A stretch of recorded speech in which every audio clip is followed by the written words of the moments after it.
Jaya Radha Madhava Punya Vihari.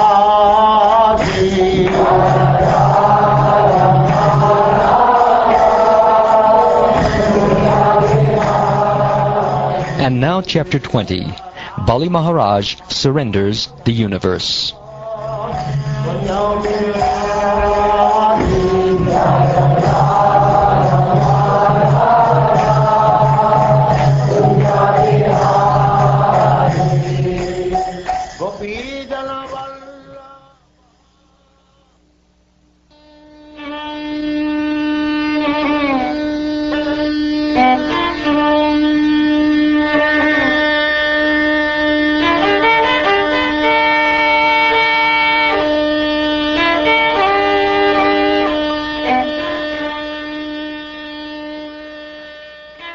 Sri Shukdev Goswami said, O King Pariksit, when Bali Maharaj was thus advised by his spiritual master, Shukracharya, his family priest, he remained silent for some time, and then, after full deliberation, he replied to his spiritual master as follows.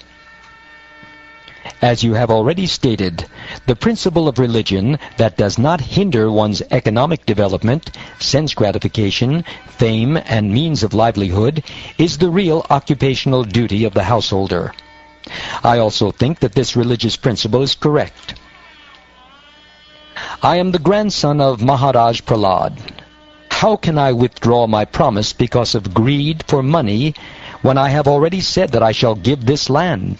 How can I behave like an ordinary cheater, especially toward a Brahmin? There is nothing more sinful than untruthfulness. Because of this, Mother Earth once said, I can bear any heavy thing except a person who is a liar. I do not fear hell, poverty, an ocean of distress, fall down from my position, or even death itself, as much as I fear cheating a Brahmin. My Lord, you can also see that all the material opulences of this world are certainly separated from their possessor at death. Therefore, if the Brahmin Vamanadev is not satisfied by whatever gifts one has given, why not please him with the riches one is destined to lose at death? Dadichi, Shibi, and many other personalities were willing to sacrifice even their lives for the benefit of the people in general. This is the evidence of history. So why not give up this insignificant land? What is the serious consideration against it? O best of the Brahmins, certainly the great demoniac kings, who were never reluctant to fight, enjoyed this world, but in due course of time, everything they had was taken away, except their reputation, by which they continued to exist. In other words, one should try to achieve a good reputation instead of anything else. O best of the Brahmins, many men have laid down their lives on the battlefield, being unafraid of fighting, but rarely has one gotten the chance to give his accumulated wealth faithfully to a saintly person who creates holy places.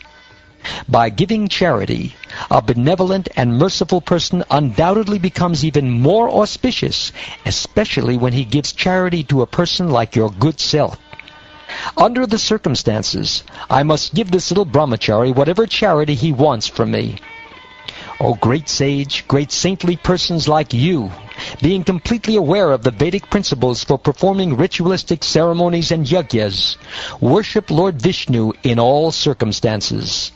Therefore, whether that same Lord Vishnu has come here to give me all benedictions, or to punish me as an enemy, I must carry out his order and give him the requested tract of land without hesitation. Although he is Vishnu himself, out of fear he has covered himself in the form of a Brahmin to come to me begging.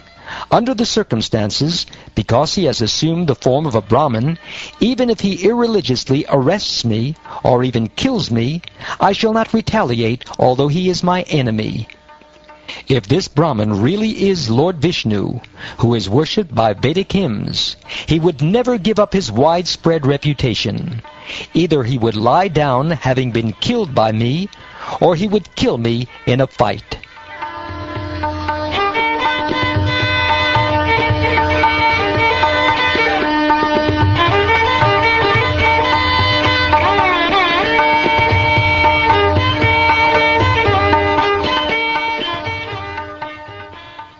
Thereafter, the spiritual master, Shukracharya, being inspired by the Supreme Lord, cursed his exalted disciple Bali Maharaj, who was so magnanimous and fixed in truthfulness that instead of respecting his spiritual master's instructions, he wanted to disobey his order. Shukracharya said to him, "Although you have no knowledge, you have become a so-called learned person, and therefore you dare be so impudent as to disobey my order. Because of disobeying me, you shall very soon be bereft of all your opulence." Even after being cursed in this way by his own spiritual master, Bali Maharaj, being a great personality, never deviated from his determination. Therefore, according to custom, he first offered water to Vamanadev, and then offered him the gift of land he had promised.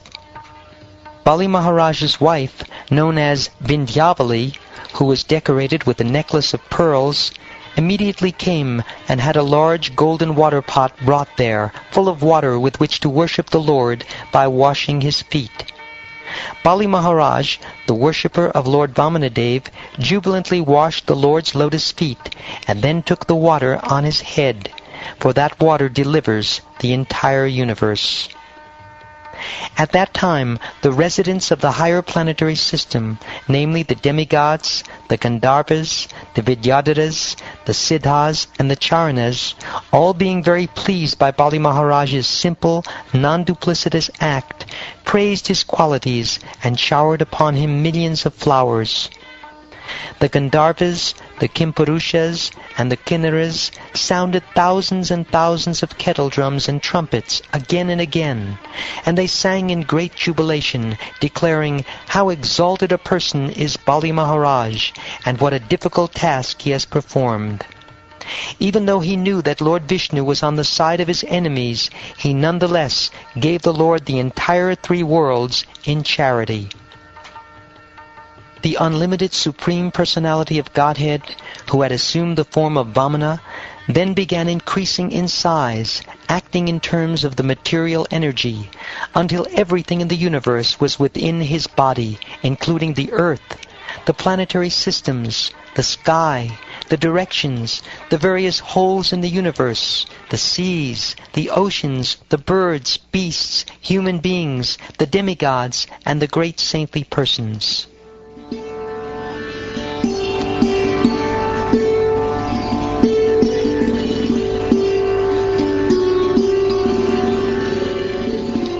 Bali Maharaj, along with all the priests, acharyas, and members of the assembly, observed the Supreme Personality of Godhead's universal body, which was full of 6 opulences. That body contained everything within the universe, including all the gross material elements, the senses, the sense objects, the mind, intelligence, and false ego, the various kinds of living entities, and the actions and reactions of the 3 modes of material nature. Thereafter, Bali Maharaj, who was occupying the seat of King Indra, could see the lower planetary systems, such as Rasatala, on the soles of the feet of the Lord's universal form. He saw on the Lord's feet the surface of the globe, on the surface of his calves all the mountains, on his knees the various birds, and on his thighs the varieties of air. Bali Maharaj saw beneath the garments of the Lord, who acts wonderfully, the evening twilight. In the Lord's private parts he saw the Prajapatis, and in the round portion of the waist he saw himself with his confidential associates. In the Lord's navel he saw the sky. On the Lord's waist he saw the 7 oceans, and on the Lord's bosom he saw all the clusters of the stars. My dear king, on the heart of Lord Murari he saw religion. On the chest, both pleasing words and truthfulness. In the mind, the moon. On the bosom, the goddess of fortune, with a lotus flower in her hand. On the neck, all the Vedas and all sound vibrations. On the arms, all the demigods, headed by King Indra. In both ears, all the directions. On the head, the upper planetary systems. On the hair, the clouds. In the nostrils, the wind. On the eyes, the sun. And in the mouth, fire. From his words came all the Vedic mantras. On his tongue was the demigod of water, Varunadev. On his eyebrows were the regulative principles, and on his eyelids were day and night. When his eyes were open, it was daytime, and when they were closed, it was night. On his forehead was anger, and on his lips was greed. O king, in his touch were lusty desires, in his semen were all the waters. On his back was irreligion, and in his wonderful activities or steps was the fire of sacrifice. On his shadow was death, in his smile was the illusory energy, and on the hairs of his body were all the drugs and herbs. In his veins were all the rivers, on his nails were all the stones, in his intelligence were Lord Brahma, the demigods, and the great saintly persons, and throughout his entire body and senses were all living entities, moving and stationary. Bali Maharaj thus saw everything in the gigantic body of the Lord.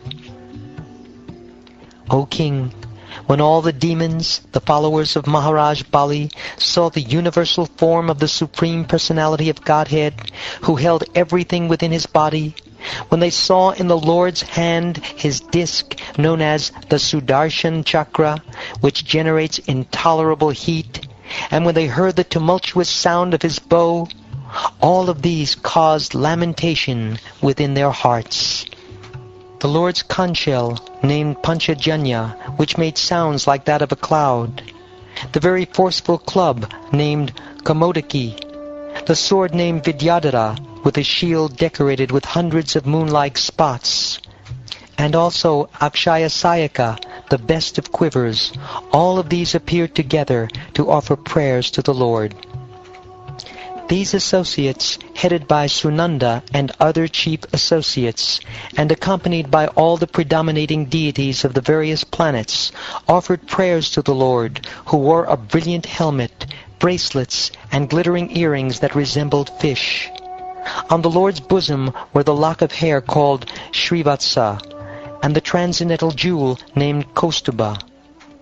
He wore a yellow garment covered by a belt, and he was decorated by a flower garland surrounded by bees.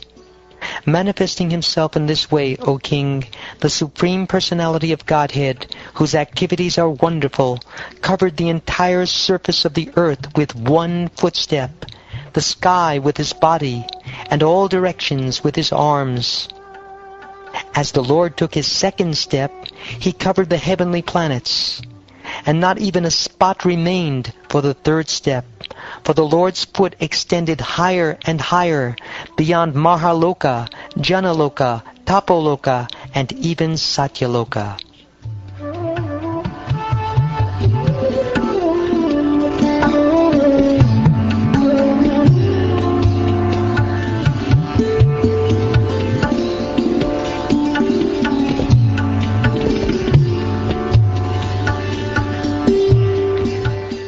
Thus ends the 20th chapter of the 8th canto of the Srimad Bhagavatam, entitled Bali Maharaj Surrenders the Universe.